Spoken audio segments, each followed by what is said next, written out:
এর আগের ভিডিওতে তোমাদের কুমড়ো পাতা দেখিয়েছিলাম, যে কুমড়ো পাতা ডগা দিয়ে এক বড়া বা সবজি হয়, সেই প্রসেসটাই দেখানো হচ্ছে। যেখানে হচ্ছে মটরের ডাল নিয়েছে, আগের দিন ভিজিয়ে রেখেছিল, মটরের ডাল বেটে কিছুটা বড়া করবে, আর ওই ডাল দিয়ে, যাই হোক রেসিপিটা তোমরা যদি কেউ দেখতে চাও আমাকে বলো, তো আমি সেটা দেখাবো।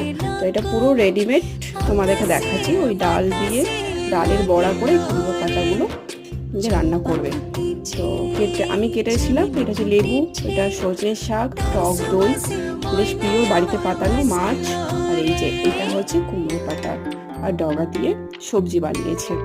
তো আমার তো ভীষণ ভীষণ ভালো লাগে আমার এই কুমড়ো পাতা খেতে। তোমাদের কাদের কাদের ভালো লাগে কমেন্টস করো, আর হচ্ছে কারা কারা খাওনি সেটাও আমাকে কমেন্টস করে জানাবে, একদম ভুলবে না।